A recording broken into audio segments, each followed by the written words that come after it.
오늘 말씀을 선포하도록 하겠습니다. 오늘 말씀 제목은 내가 목마르다라는 제목으로 선포하겠습니다. 본문으로는 요한복음 19장 28절입니다. 요한복음 19장 28절. 다 같이 한 구절 찾아서 소리내서 읽고 하나님 말씀을 선포하도록 하겠습니다. 요한복음 19장 28절입니다. 소리내서 읽겠습니다. 준비 시작. 이 일 뒤에 예수님께서 이제 모든 일이 이루어진 줄 아시고 성경 기록들을 성취하려고 하실 때 내가 목마르다 하시니.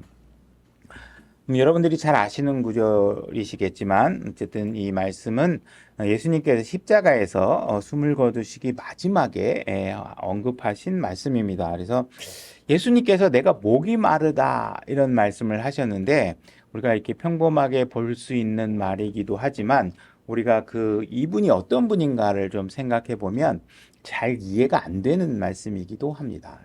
이분은 사실은 천지를 창조하시고 온 땅에 이 지구상에 덮고 있는 물, 또 우주 공간에 있는 물, 이런 모든 것들을 창조하신 그분께서 작은 육신의 목마름을 해결하지 못하고 십자가에서 숨을 거두시는 장면이 어쩌면 굉장히 우리가 그 상황들을 좀 더 면밀히 깊게 이해하고 있다면 참 놀라운 일이다. 이게 참 이해가 안 가는 일이기도 하다 하는 생각을 해볼 수 있습니다. 그래서 오늘 이게 예수님께서 마지막에 목마르다 하시는 의미가 무엇인가? 이것이 결국 우리의 유익과 어떠한 연관이 있는가를 오늘 우리가 살펴보고 우리가 주님께 영광 돌리는 시간을 갖도록 하겠습니다. 창세기 1장 1절로 한번 가보겠습니다. 다 찾으셨죠? 제가 읽겠습니다. 처음에 하나님께서 하늘과 땅을 창조하시니라.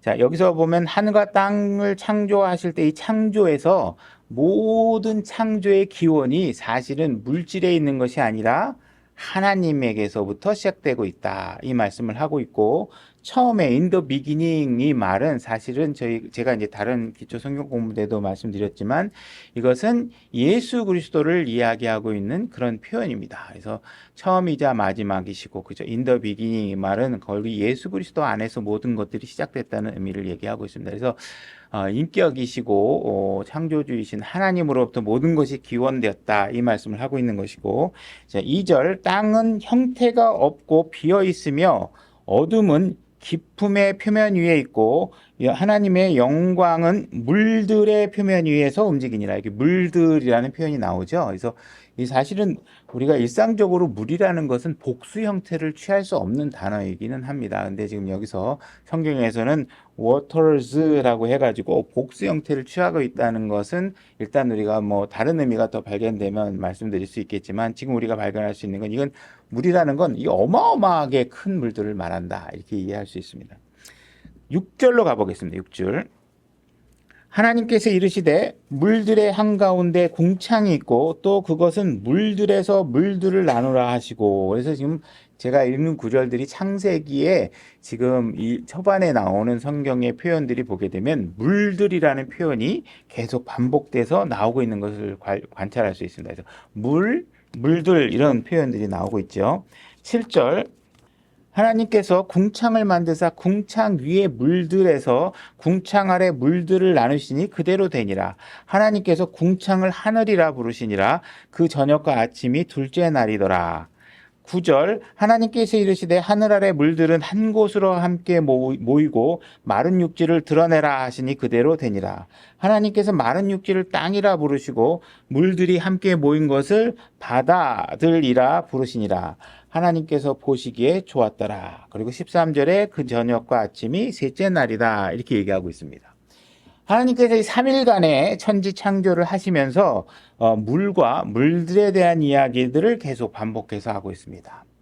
그 이유는 우리가 잘 알겠지만 결국은 모든 생명체들은 물에 의존하고 있다는 사실들을 우리가 알 수 있고 그 말씀을 우리에게 해주시는 것이죠. 그래서 물이 없이는 어떤 생명체도 존재할 수 없다라는 것이 가장, 아무리 공기가 많이 있고 아무리 넓은 땅이 있어도 물이 없다면 그 땅은 쓸모없겠고, 그죠? 그 공기 속에서 우리가 생명을 유지할 수 없는 상황이 되겠죠.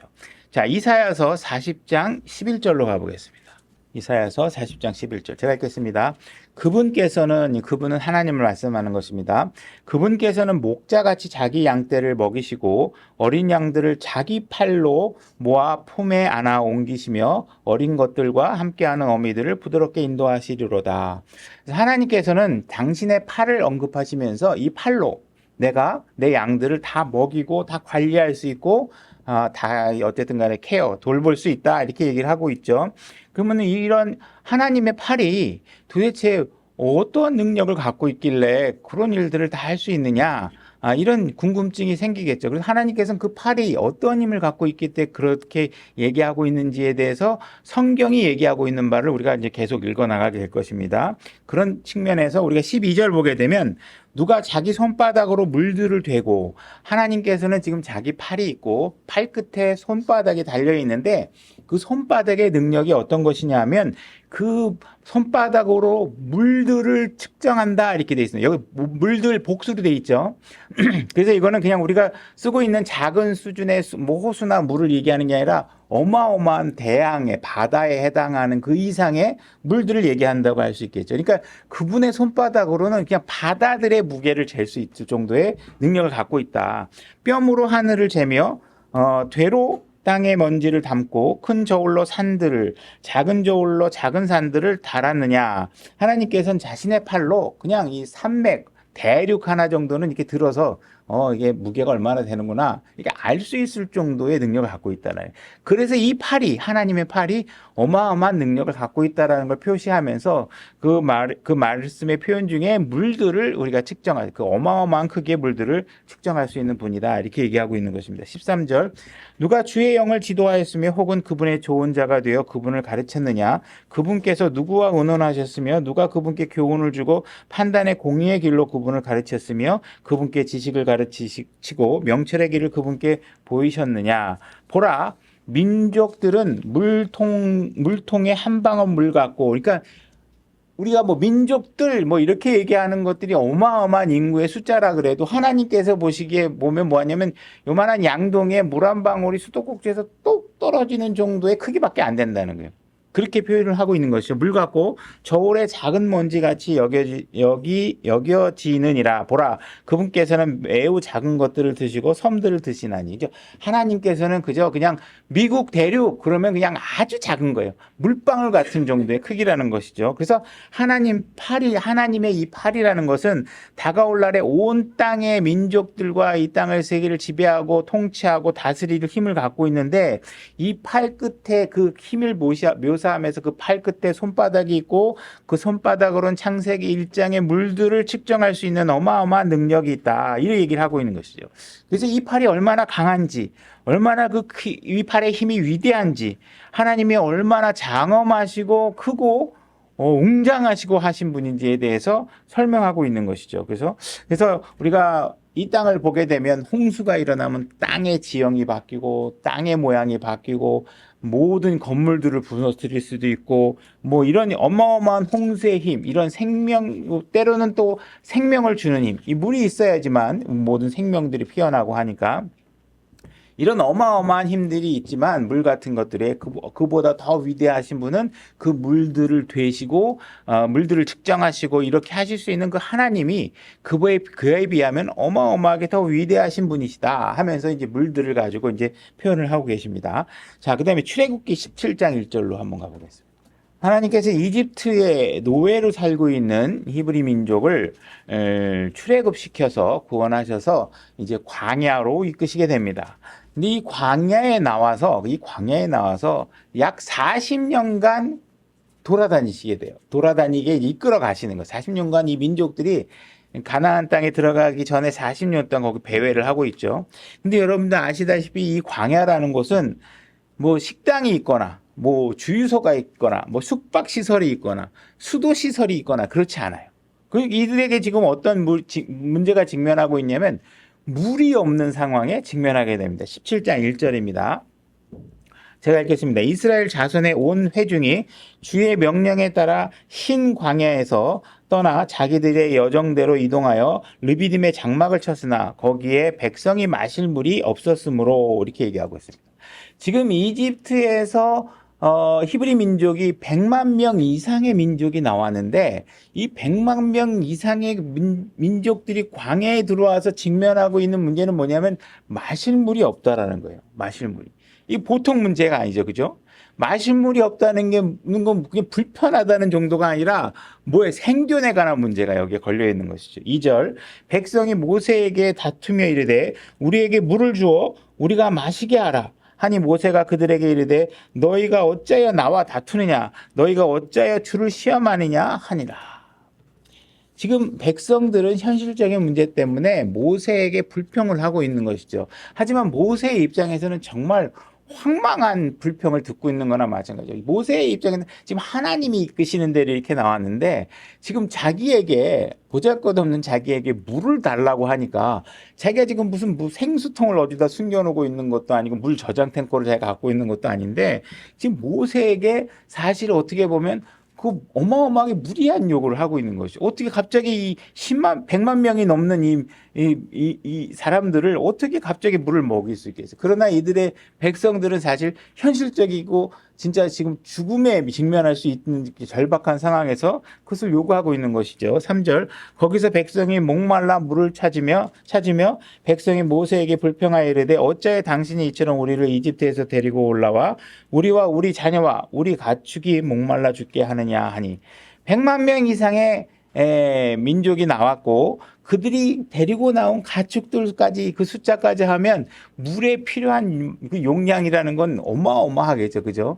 뭐 식수차 하나 와가지고 될 수 있는 정도도 아닌 것이죠. 이걸 지금 굉장히 절박한 그들이 이거 뭐 해결이 안 되면 광야에 나와서 그냥 이집트에 있었으면 뭐 채찍을 맞더라도 살 수 있었는데 여기 나아가는 채찍은 피했는데 이제 죽을 수밖에 없는 상황이 놓여 있으니까 절박한 상황에 놓여 있는 것입니다. 4절 모세가 주께 부르짖어 이르되 내가 이 백성에게 어떻게 하리까. 항상 문제가 생기면 백성들하고 싸우는 게 아니라 모세는 어떻게 해야 돼요? 하나님께 모든 문제를 가져가서 아래에 있는 일들이 이루어지고 있는 것이죠. 그래서 하나님께서 민족적 지도자들, 선한 지도자들은 항상 문제가 생기면 하나님 앞에 먼저 가서 기도를 하게 됩니다.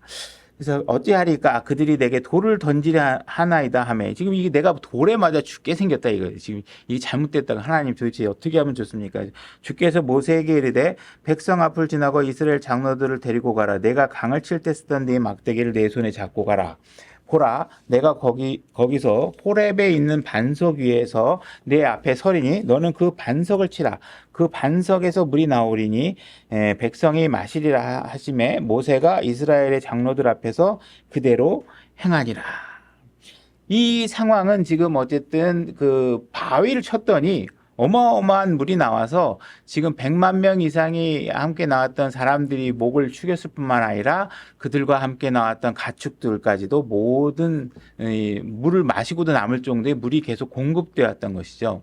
그래서 이런 상황들이 어떤 사람들은 믿을 수 없다고 얘기할 수 있을지 모르지만 그런 일이 어떻게 일어날까 하겠지만 사실 우리가 창세기 1장을 우리가 믿을 수만 있다면 이거는 하나님께서 거의 식은죽 먹기처럼 하실 수 있는 일인 것이죠. 그래서 우리가 창세기 1장을 믿을 수 있느냐 하는 것이 굉장히 우리가 하나님 앞에 어떤 자세를 취해야 하느냐 하는 가늠자가 될 수도 있는 것이죠.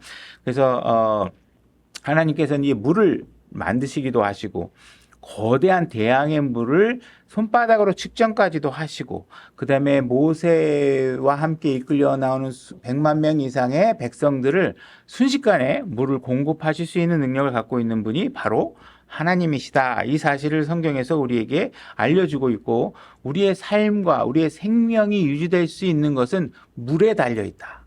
물이 없으면 죽는다. 이 사실을 알려주고 있고 우리가 죽음에 처해 있을 때 하나님은 물을 공급해 주시는 분이다. 하나님께서는 우리가 살 수 있는 물을 이미 공급해 놓으셨고 우리에게 그 물을 마실 수 있도록 우리에게 해주시는 분이시다라는 사실을 얘기하고 있는 것이죠. 그렇다 그러면 이제 우리가 신약으로 넘어가서 우리가 하늘과 땅을 창조하신 이 하나님께서 우리에게 이게 육신적으로 이 먹는 물, 우리 피지컬한 이 몸에 필요한 물보다도 더 중요한 물이 있다 이렇게 말씀을 하시면서 우리에게 절대적으로 육신의 생명보다 중요한 물이 있다는 사실을 가르쳐주는 장면이 나옵니다. 자, 요한복음 4장 3절로 가보겠습니다. 제가 읽겠습니다. 유대를 떠나 다시 갈릴리로 떠나가실 때 반드시 사마리아를 통과해야 하겠으므로 그때 수가라 하는 사마리아의 도시에 이르셨는데 그곳은 야곱이 자기 아들 요셉에게 준 땅의 구역에 가깝더라. 거기에 야곱의 우물이 있더라. 즉 예수님께서 여행에 지치셨으므로 우물에 그대로 걸터 앉으시니라. 때는 6시쯤 되니라. 한 사마리아 여자가 물 기르러 오매 예수님께서 그녀에게 마실 물을 내게 달라 하시니 이는 그분의 제자들이 먹을 것을 사러 그 도시로 갔기 때문이라. 그때 사마리아 여자가 그분께 이르되 당신은 유대인이면서 어찌 사마리아 여인인 내게 마실 물을 달라 하시니까 하니 이는 유대인이 사마리아 사람과 상종하지 아니하기 때문이라. 그래서 과거 2000년 전에도 이렇게 인종 간의 문제, 때로는 지역 간의 문제들이 항상 존재하고 있는 것이죠. 오늘날에도 뭐 인종 간의 문제 당해 있을 뿐만 아니라 어느 지역에 사는 사람과 어느 지역에 사는 사람이 서로 반목해서 서로 지역에 대한 반감을 갖고 있는 일들이 있는 것이죠. 그죠? 10절로 가보겠습니다. 예수님께서 그녀에게 대답하여 이르시되 내가 만일 하나님의 선물을 알고 또 내게 마실 물을 내게 달라 하는 이가 누구인 줄 알았더라면 그에게 구하였을 것이요 그가 내게 생수를 주었으리라 하시니. 예수님께서는 지금 사마리아 여인에게 가서 이야기를 걸었고 그리고 그 여인에게 물을 달라고 하시면서 실질적으로 본인의 몸이 지쳐서 목마르다고 하면서 물을 달라고 하셨지만 예수님께서는 지금 그 이야기의 육신적으로 시작한 그 이야기의 주제를 영적인 부분으로 이끌어가고 있는 것이죠.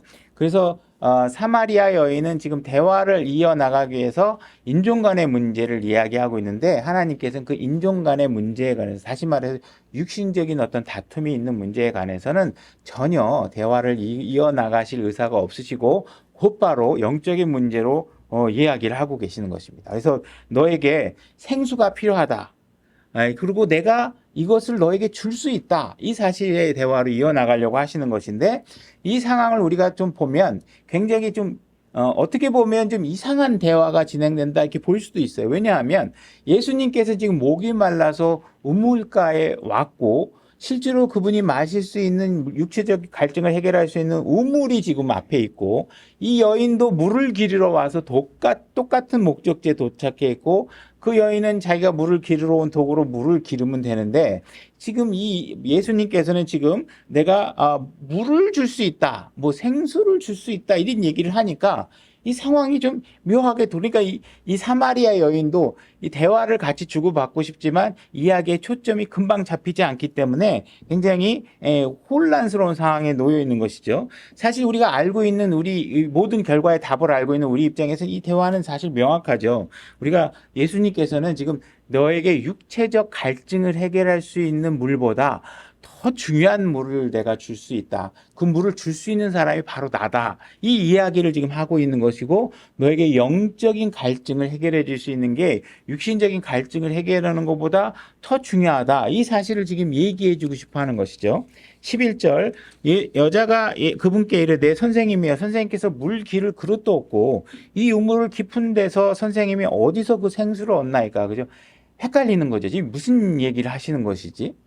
지금 내가 물기를 도구를 갖고 있는데 예수님은 그 도구도 없는데 뭔 물을 주시겠다고 얘기하는 거야.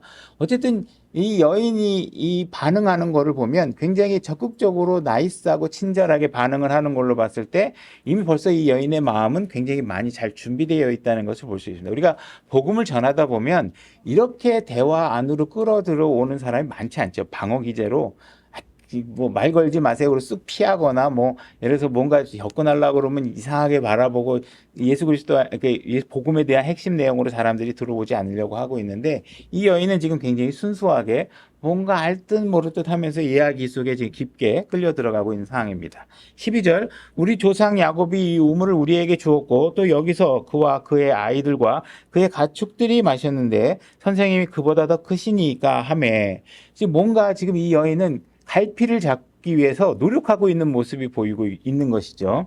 예수님께서 그녀에게 대답하여 이르되 누구든지 이 물을 마시는 자는 다시 목마르거니와 누구든지 내가 줄 물을 마시는 자는 결코 목마르지 아니하리니 내가 줄 물은 그 사람 속에서 솟아나는 우물이 되어 영존하는 생명에 이르게 하리라 하시니라. 여자가 그분께 이르되 선생님여 이 물을 내게 주사 내가 목마르지 않게 하시고 또 여기로 물길로 오지도 않게 하옵소서 하매, 지금 예수님께서는 지금 영적인 대화를 이끌어가기 위해서 부단히 노력은 하고 있지만 이 여인은 지금 뭔가 이해해 보려고는 노력하고 있지만 아직까지 이 여인의 관점은 어디에 머물러 있어요? 육신적인 데 머물러 있어요. 뭔가 영원히 목마르지 않는다고 내 안에서 막 솟아난다고 얘기하고 있는 예수 그리스도는 지금 정확한 이야기를 하고 있는데 이분은 자꾸 뭔가 그 이야기를 비유로 듣고 있고 육신적인 거로 자꾸 머물러 있다 보니까 이 생각이 기준점이 쫙 영적인 것으로 지금 이동을 못 하고 있는 거예요. 그래서 지금 이 여인이 지금 그 물을 달라고 했을 때 여인이 요구했던 그 물은 진짜 생수에 관해서 얘기하는 게 아니라 그렇게 영원히 내 몸이 목마르지 않은 물이라면 내가 진짜 받고 싶습니다 하면서 여전히 이 여인은 육신적인 문제를 해결할 수 있는 물을 얻고 싶어서 예수님께 요구하고 있는 것이죠. 그죠? 그러나 예수님께서 얘기하고 있는 것은 뭐예요? 내가 줄 수 있는 이 물은 네 일상적인 물 있는 일을 해결해 줄 수 있는 물은 아니다라는 사실을 얘기하는 겁니다. 우리가 예수 그리스도를 만났어도 예수 그리스도가 해결해 주고 있는 건 이 땅의 삶의 고난과 힘듦과 노력하는 삶에 대해서 나를 믿으면 그런 거 안 해도 돼 이렇게 얘기하는 게 아니에요. 그 일은 그대로 다 이루어지는 거예요. 그 일은 다 이루어지는데 플러스 뭐예요? 이 육신의 문제를 넘어선 영원한 생명에 관해서 내가 얘기하고 있다. 내가 이 물을 마시게 되면 네 육신의 문제와 상관없이 영원히 살 수 있는 문제를 내가 해결해 줄 수 있다. 그리고 그 물을 내가 줄 수 있다. 나에게 요구만 하면 내가 주겠다. 이 얘기를 하고 있는 것이죠. 그래서 이 내가 주는 물을 마시면 결코 목마르지 않을 것이다. 이 얘기를 해주고 있는 거예요. 그래서 물에 관한 이야기를 계속 이렇게 해주고 있는 것입니다. 자, 다른 사건으로 한번 가보겠습니다. 요한복음 7장 37절로 가보겠습니다. 요한복음 7장 37절입니다. 제가 읽겠습니다. 마지막 낮 곧 큰 명절의 큰 날에, 다시 말해서 지금 어떤 절기가, 지금 어떤 축제, 그죠? 유월절, 초막절, 이런 것들, 지금 이런 초막절 같은 행사가 이제 축제가 진행이 되면 한 일주일 정도를 막 먹고 마시고 평상시에 마실 수 없고 먹을 수 없었던 아주 풍성한 음식과 귀한 음식들을 먹는 일들이 벌어지겠죠. 근데 그 일의 축제의 마지막 시기에 지금 도착해 있는 것입니다. 다시 말해 마지막 날쯤, 이제 끝날 때가 다 돼간 것, 끝날 때쯤인데 마지막 날, 곧 명절의 큰 날에 예수님께서 서서 외쳐 이르시되 누구든지 목마르거든 내게로 와서 마시라 얘기하고 있는 거예요. 이게 무슨 축제 초기에 얘기하는 게 아니라 축제가 다 끝났어요. 그러면 이 사람들은 지금 뭐예요? 이미 포도즙이나 이런 것들을 마실 만큼 마셨고 물을 마실 만큼 마셨고 배부르게 먹을 만큼 다 먹었을 것이라는 것이죠. 근데 그들을 향해서 뭐가 목마르면은 나한테 와라 이런 얘기를 지금 하고 계시는 거예요. 지금 나를 믿는 자는 성경 기록이 말한 것 같이 그에 배에서 생수의 강들이 흘러나오리라 하시니라. 그러나 이것은 그분께서 자기를 믿는 자들이 받을 성령을 가리켜 하신 것이더라. 예수님께서 아직 영광을 받지 아니하셨으므로 아직 성령께서 주어지지 아니하였더라. 우리가 이제 이런 상황들은 이미 우리가 다 모든 것들이 성취된 이후에 우리가 신약 정도들에서 이 글을 읽고 있다는 사실은 우리에게 엄청난 축복이죠. 어쨌든 이들은 아직까지 신약의 성취가 성령이 임하는 상태가 아직은 안 되었지만 예수님께서 분명히 내가 이런 영원히 목마르지 않는 성령의 축복을 너희에게 줄 수 있다. 내가 그것을 줄 수 있는 사람이다. 이렇게 얘기를 하고 있는 것입니다. 그래서 예수님께서는 지금 너희들이 이미 먹을 만큼 먹고 마실 만큼 마셨지만 너희들이 분명히 아직까지 목마를 것이다. 왜? 영적인 갈급을 해결할 수 있는 것들을 너희가 취하지 않았기 때문에 육신을 위한 것들을 마신 것들은 우리가 아무리 목이 말라서 벌컥벌컥 마셔도 그것을 영원히 갈증이 해결되지 않죠. 조금만 지나면 또 목이 마르면 또 마셔야 되고 또 마셔야 되고. 그래서 너희들이 분명히 아무리 육신적인 것들을 먹고 마셨지만 그 영적인 문제의 갈급은 해결을 되지 않았을 것이다. 너희 혼의 문제들에 관해서는 갈망을 채우지 못했을 것이다. 이렇게 얘기하고 있는 것입니다. 그래서 너희들이 지금 돌아갈 때 이 영적인 그 문제, 혼의 갈급의 문제를 해결하고 돌아갔으면 좋겠다라고 해주고 계시는 것이죠. 그 문제를 내가 해결해 줄 수 있다 얘기하고 있는 것입니다. 예수님께서는 그 해결해 줄 수 있는 핵심의 멘트를 뭐라고 얘기하고 있냐면 내가 너희에게 생수를 줄 수 있다 이렇게 얘기하고 있습니다. 물에 관해서 표현을 사용하고 있는 것이죠. 오늘날 이것을 우리가 교훈적으로 우리가 오늘날 신약 성도들에게 우리가 적용을 해서 보면 우리가 교회에 오면 기도도 하고 설교 말씀도 듣고 뭐 음식도 먹으면서 교제도 하고 여러분들이 얼마든지 교회에 와서 여러 가지 시간들을 보내지만 여러분들이 막상 교회에서 집으로 돌아갈 때 여기서 공급되고 있는 영적인 하나님의 말씀과 생수의 어떤 풍성함을 맛보지 못하고 여전히 육신적인 어떤 기준의 만족만 가지고 여러분들이 교회에 온다. 그저 내가 여기 와가지고 좋은 사람 만나서 기분 좋게 있다 가고 싶다. 내가 여기 와서 보니까 우리 교회가 보니까 시설도 좋고 환경도 좋고 인테리어도 좋고 피아노도 좋고 우리 교회 강대상도 좋고 스피커도 좋고 여러분들이 여전히 육신적인 것만 바라보고 진짜로 여러분들이 받아야 될 생명의 생수를 발견하지 못하고 만약에 그냥 집으로 돌아간다.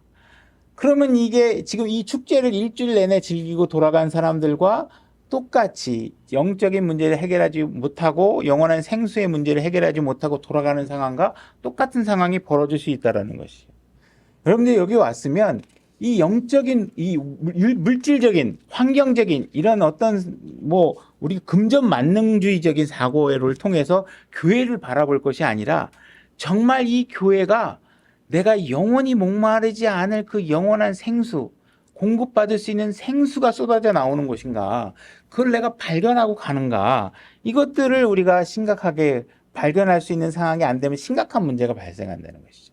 물론 여러분들이 구원받은 사람들에게는 구원의 문제는 흔들리지 않은 것이지만 아직까지 구원받지 않은 사람 입장에서 여기에 그냥 종교적인 의식만 가지고 내가 여기 축제가 있으니까 내가 여기에 그냥 나와야 될 것 같으니까 그냥 나와서 여러분들이 육신적인 만족과 육신적인 불편함은 조금만 더워도 나오기 싫고 추워도 나오기 싫고 그냥 육신적인 그런 센서만 작동이 돼가지고 여러분들이 교회를 나오는 일에 대해서 하나님 예수 그리스도를 받아들이는 일에 대해서 아직 선택하지 못하고 있고 그냥 종교적인 마음으로 여기 나오고 있다. 이렇다 그러면 여러분들은 그냥 생수가 없이 돌아가는 거예요. 그죠? 이게 그냥 하는 얘기가 아니라 그 당시에 우리가 바리새인들은 정말 누구보다도 하나님의 말씀을 많이 알고 있었던 사람들이에요. 그들이 종교적인 의식은 누구보다도 많이 알고 있었던 사람들이에요. 근데 예수 그리스도가 그들을 향해서 뭐라 그랬어요? 독사의 자식들이라고. 독사의 자식들. 여러분들이 종교를 알고 있는 그 자체로 가지고 여기에 와서 우리가 하나님의 풍성한 생수를 발견하는 게 아니라 규범과 규칙과 성경에 말하지 않는 규칙들을 가지고서 여러분들이 교회 안에서 어떤 반목을 하다가 자기 의만 발현시키다가 돌아가게 되면 생수를 발견하지 못하고 돌아가는 상황이 발생하게 된다는 것이죠. 이 수가성 여인은 예수 그리스도가 그 생수를 줄 수 있는 분이라는 걸 알고 그 생수를 발견하고 그가 한 일은 뭐예요? 다 내팽개치고 어떻게 해서 가서 도시로 나가서 내가 생수를 발견하고 그걸 줄 수 있는 예수 그리스도를 발견했다고 소리쳐 환호하게 되는 것이죠. 바로 생수를 발견하게 되면 그것을 발견한 사람에게는 어떤 일들이 벌어지냐? 그의 삶이 완전하게 다르게 된다는 거예요.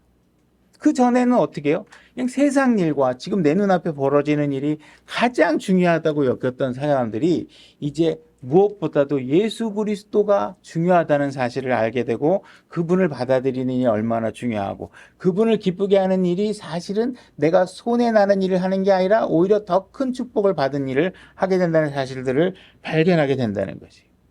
그래서 여러분들이 지적 욕구에 휩싸여서 여러분들이 교회에 나와서 그냥 매너리즘에 안 나가면 안 되니까 어렸을 때부터 나와왔으니까 안 나오면 뭔가 저주받을 것 같고 그래서 여러분들이 그런 어떤 지적 욕구에만 매달려서 성경의 지식은 풍부하게 갖고 있는데 여러분들이 돌아갈 때는 만족한다가 아니라 뭔가 불만이 있고 뭔가 만족하지 못한 상태에서 만약 교회를 떠나게 된다 그러면 여러분들은 아직 그런 생수에 관해서 영적인 눈이 뜨어져 있지 못하게 된 상황일 수도 있다라는 것이죠.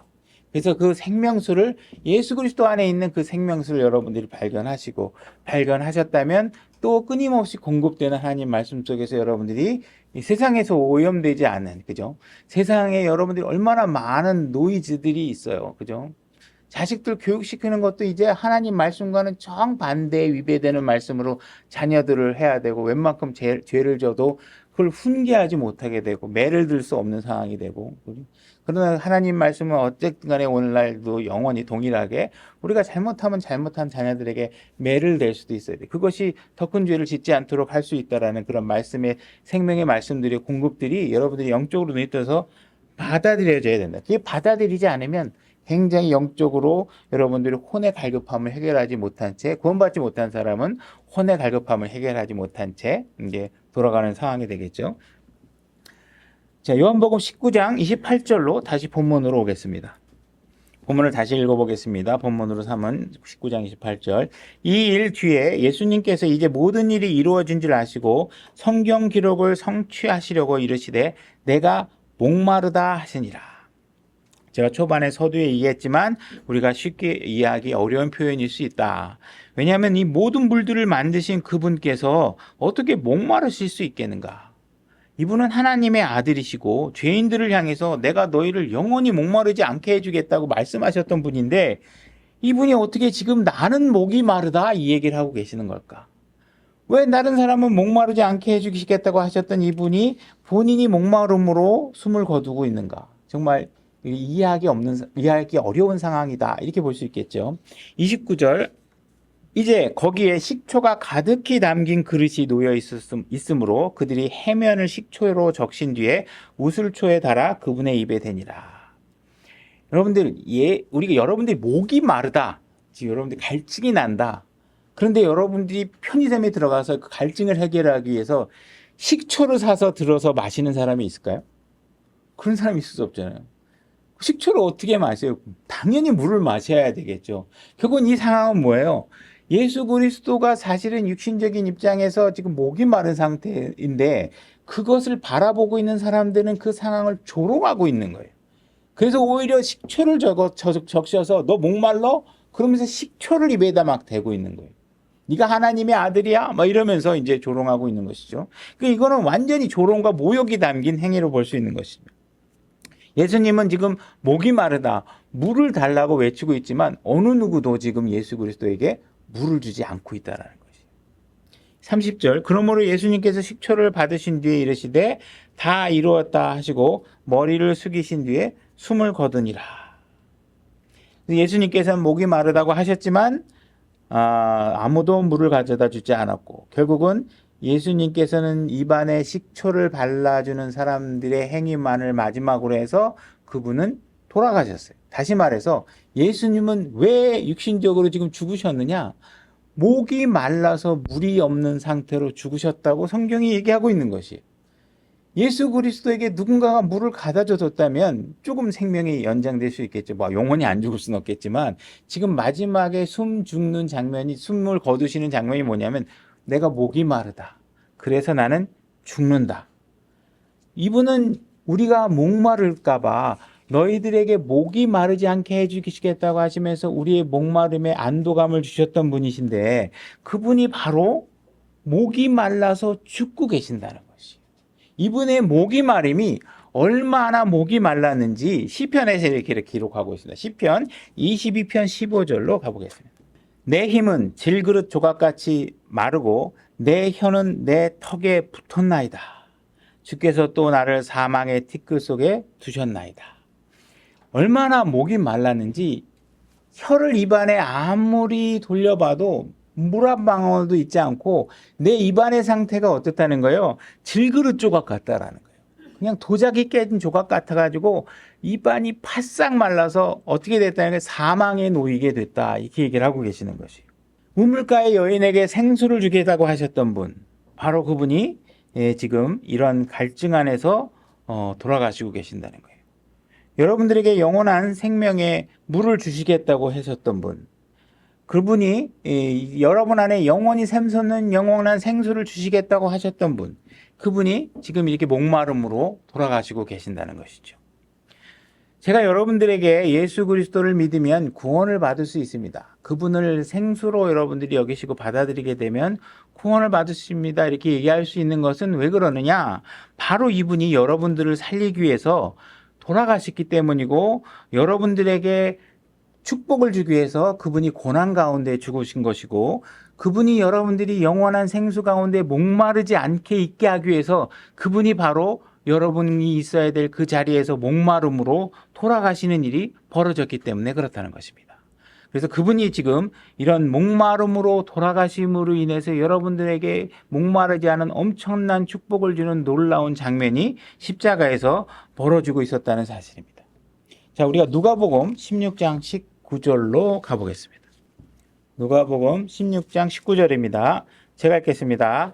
어떤 부자가 있었는데 그는 자주색 옷과 고운 아마포 옷을 입고 날마다 호화롭게 지내더라. 그러니까 최고의 옷을 입고 최고의 음식을 먹으면서 아무도 누구도 부러워할 일이 없는 그런 삶을 살고 있는 사람이 있었던 것입니다. 20절, 그 반면에 또 나사로라 하는 어떤 거지가 있었는데 그는 헌데투성이로 부자의 대문에 누워 부자의 상에서 떨어지는 부스러기로 배를 채우려 하더라. 지금 나사로는 부자의 상 밑에 있어서 그 상에서 떨어지는 음식을 먹는 게 아닙니다. 지금 거지는 어디에 있어요? 문 바깥에 있어요. 문. 그죠? 문에 누워 있잖아요. 문에. 이제 거지는 문에 누워 있고 부자의 상에서 떨어지는 부스러기를 먹었다는 얘기는 우리가 그냥 추정해 보면 부자가 먹고 난 음식물 쓰레기가 바깥으로 나오면 바깥에 있는 뭔가 쓰레기를 뒤져서라도 그 음식을 취했을 것으로 추정하는 것이죠. 그죠? 이 거지가 그 부자가 밥 먹는데 밥상 밑에 입을 벌리고 와서 앉아 있을 일은 없잖아요. 그리고 성경적으로도 그렇게 묘사되어 있는 게 아니고 문에 있어요. 문 안에 들어간 게 아니에요. 문 안에 들어간 게 아니죠. 하더라. 또한 개들이 와서 그의 헌대를 할더라. 그 거지가 주고 천사들에 의해 아브라함의 품으로 옮겨주고 부자도 주고 묻히게 되더라. 우리가 여기서 또한 알 수 있는 것은 무엇이냐면 우리가 결과론적으로는 이제 거지는 아브라함 품에 다시 낙원에 갔고 부자는 지옥에 이제 갔는데 지금 거지 나사로는 하늘에 가는 선택을 했지만 그는 죽은 상태가 어떤 상태로 죽었어요? 그냥 거지로 죽었어요. 그러니까 이 땅에 거지로 사는데 예수님을 믿었다고 해서 여러분들의 삶이 갑자기 바뀌느냐? 그거는 아니라는 거죠. 그죠?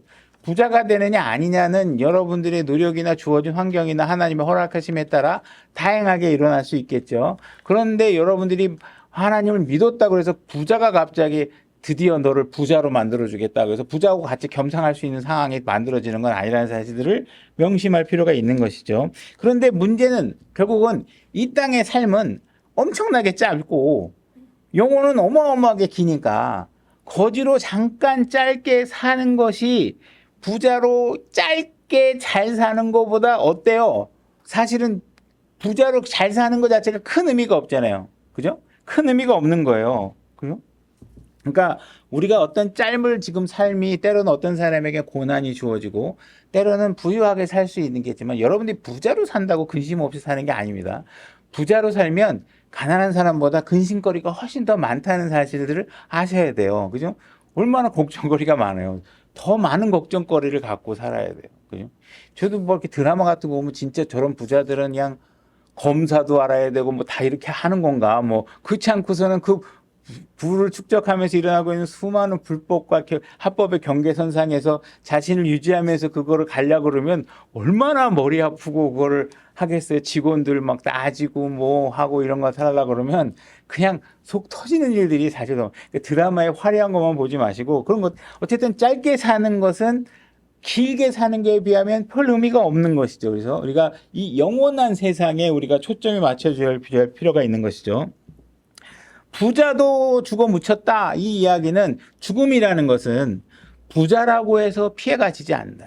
여러분들이 죽음이 왔는데 여러분들이 금은 모아갖고 죽음을 갖고 온 사람에게 뇌물을 먹여서 죽음을 피할 수 있을까요? 안 된다는 거죠.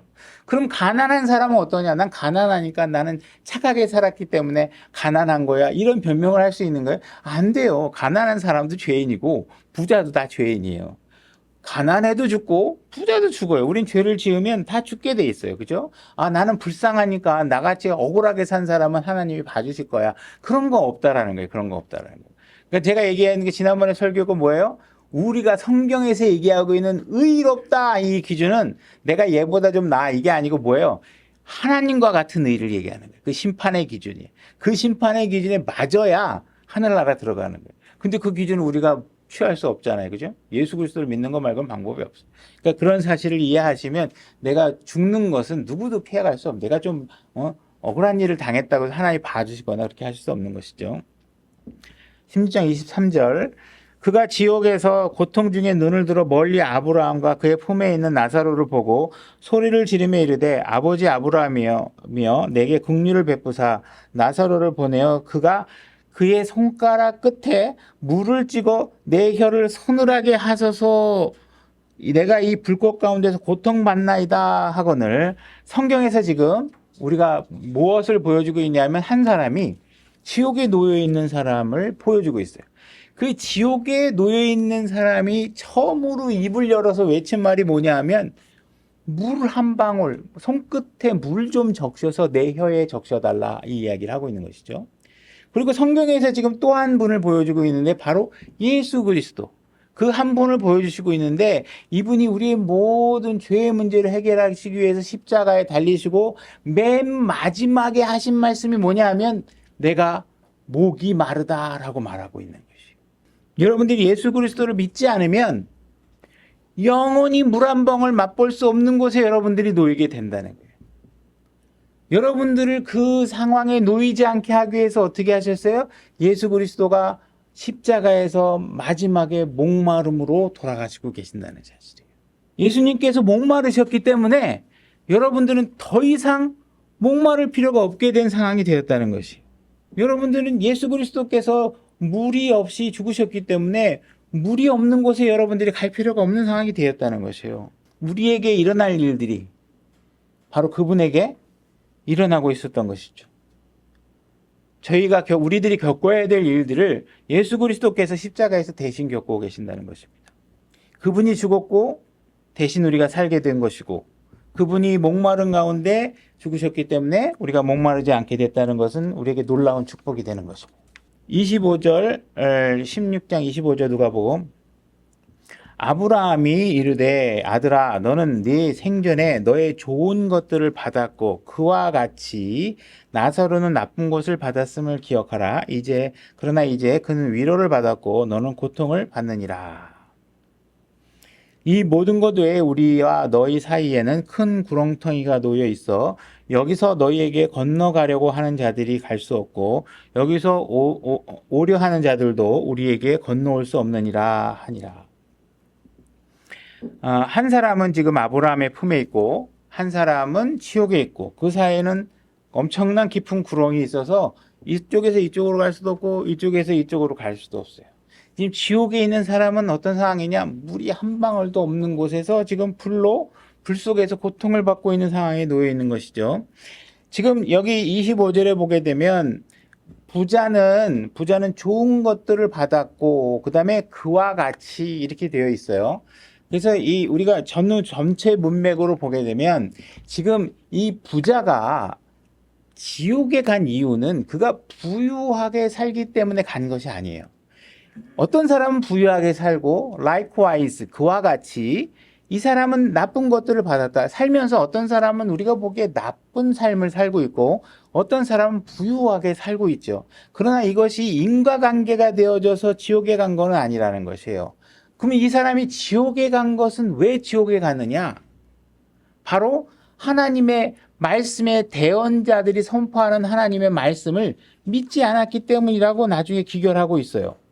그러니까는 모세와 대언자들의 말을 믿지 않았다. 31절에 이렇게 되어 있죠. 그러니까 likewise 그와 같이라는 것은 어떤 사람은 이렇게 살 수도 있고 그러니까 부자로 살았다는 게 여러분들에게 죄가 되는 게 아니에요.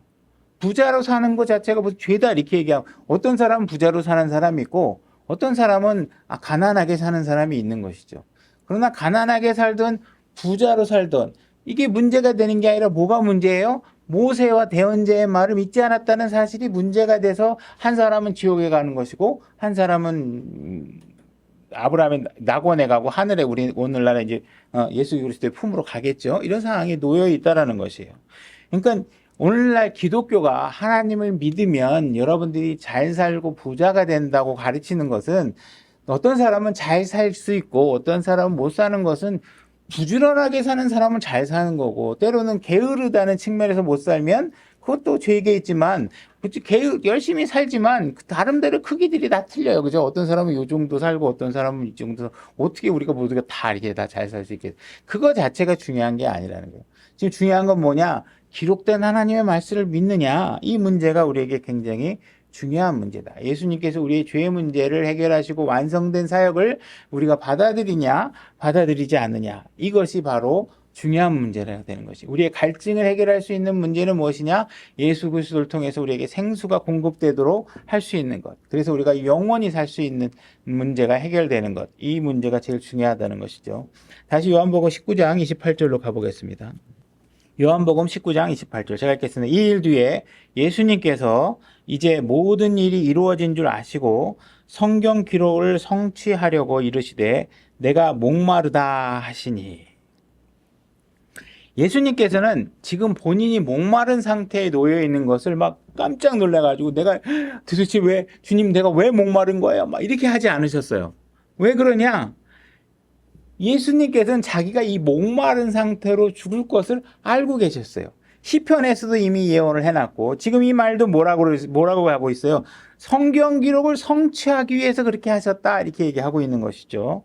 그래서 예수님께서는 자기가 십자가에서 매달려서 결국은 이런 과정을 다 겪게 될 것을 아셨다는 것이죠. 그걸 알면서도 십자가로 간 이유는 뭐예요? 성경 예언을 성취하고 결국 우리 구원받지 못한 우리들이 구원을 받아서 지옥에 가지 않아도 될 길을 열어놓기 위해서 그 일을 감당하셨다는 것이죠. 그죠? 그래서 여러분들이 그분이 말씀하신 방법대로 예수 그리스도를 영접하기만 한다면 다시는 목마르지 않게 하기 위해서 그분이 대신 목마른 상태에 놓여 있게 됐다는 사실을 우리가 이해하셔야 됩니다. 그래서 하나님께서 우리에게 놀라운 축복과 유익을 주기 위해서 그분이 무엇을 하셨는지를 우리가 발견하게 되면 우리가 정말 하나님을 소홀히, 주님의 말씀을 소홀히 대할 수 없을 것이라는 것이죠. 우리가 성경의 마지막 장인 요한계시록 22장으로 일단 가보시고, 22장으로 가게 되면 하나님께서 어떤 말씀을 하셨냐면, 다 찾아서 읽지는 않겠지만, 내 성경의 말씀을 변개하지 말아라. 18절, 19절에 이렇게 얘기해요. 내가 말한 거에 변개하지 말아라. 이렇게 얘기하고 있습니다. 20절에 내가 속히 올 것이다. 이렇게 얘기하고 있습니다. 그리고 그 말씀하시는 그 과정 중에 창세기 마지막 22장에서 하나님께서 이 모든 인류를 향해서 17절에 말씀을 하십니다. 17절 제가 읽겠습니다. 계시록 22장 17절. 성령과 신부가 말씀하시기를 오라 하시는도다. 듣는 자도 오라 할 것이요 목마른 자도 올 것이요 또 누구든지 원하는 자는 값없이 생수를 취하라. 자, 성경의 첫 장에서 내가 물들을 만들었다 라고 말씀하시는 장면이 있었고, 우리가 성경에서 지금 마지막 인류에게 하시고 있는 말씀이 뭐냐면 내가 너에게 물을 줄 수 있다. 내게 와서 값없이 생수를 마셔라. 이 메시지를 전해야 될 대상이 누구예요? 오늘날 교회인 신부인 여러분들이 이 땅에서 세상을 향해서 이 말씀을 외치시는 분이 되셔야 된다는 것이죠. 우리 누구도 물 없이는 살 수 없습니다. 여러분들이 물을 마시면, 이 생수를 마시면, 이 물을 마시면 영원히 살 수 있다는 것이죠. 그래서 하나님께서는 정말 우리에게 너무나도 귀한 생명을 얻을 수 있는 방법들을 우리 보고 해결하고 하는 게 아니라 예수 그리스도께서 그 자리, 우리가 겪어야 될 모든 것들을 미리 다 성취해 놓으시고 우리에게 믿기만 하면 이 모든 축복을 받겠다고 하는 놀라운, 상상하기도 어려운 일들을 다 성취해 놓으셨다는 것이. 그분의 목마름, 그분의 모욕, 그죠? 십자가에 달리시고 창에 찔리시고 이 모든 과정들이 정말 우리가 상상할 수 없는 놀라움과 디테일 속에서 우리의 구원 사역을 완벽하게 성취시켜 놓으신 분이 예수 그리스도라는 것이에요. 그래서 우리가 지옥에 가지 않을 기회를 우리에게 계속 주고 계신다는 거예요. 그런데도 여러분들이 자꾸 그 제안을 거부하고 여러분들의 죄의 문제는 거부한 채 그저 교회만 와서 아직 구원의 문제가 이루어지지 않은 사람들이 있을 수 있다라는 것이에요. 물론 여기에는 없겠지만 이 문제를 교회를 그냥 절에 다니듯이 그냥 교회 나와가지고 자기 기복 구하고 내 편한 거 육신 그냥 모든 게 내 욕심이야. 나를 즐겁게 해주면 좋은 교회고 나를 죄인이야. 나는 바뀌어야 돼 얘기하면 나를 불편하게 한다고 싫어하는 거예요. 그러나 성령님께서는 우리에게 바꾸라고 얘기할 수 있을 만큼의 권한을 가질 만큼 우리에게 모든 것을 해주신 뒤에 우리의 유익을 위해서 우리가 그 죄를 발견하고 예수 그리스도께 와서 생수를 발견하라고 요구하고 있는 것이죠. 근데 우리가 그걸 계속 거절하면 우리의 결과는 끔찍하다는 것이. 우리가 결과는 오늘의 주제에 맞춰서 물이 한 방울도 없는 혀끝에 물 한 방울 적실 수 없는 곳으로 여러분들이 갈 수밖에 없는 결과를 맞이하게 된다는 것이죠. 그래서 하나님께서는 예수 그리스도께서는 사마리아 여인에게도 내가 생수를 주겠다고 얘기하셨고 주님의 잔치에 온 모든 사람에게도 내가 생수를 줄 수 있다고 얘기하고 있고 그것은 너희가 원하기만 하면 얼마든지 가질 수 있다고 얘기하고 있고 성경의 맨 마지막에 우리에게 모든 사람들이 와서 나에게서 생수를 취하도록 우리를 초청하고 있다는 것입니다. 우리가 예수 그리스도를 믿기만 하면 더 이상 목마르지 않은 상태가 될 수 있다는 것이죠. 그리고 예수님께서 이미 그 문제를 해결해 놨으니까 이 모든 것들이 여러분들이 믿기만 하면 이 모든 것들이 가능하다고 말씀하시는 사실을 잘 기억하시고 우리가 그분의 놀라운 사역들을 기쁨 가운데서 발견하시고 여러분들이 좀 더 헌신하고 그분의 삶을 따라가는 그런 삶을 사시길 바랍니다. 말씀을 여기까지 하겠습니다.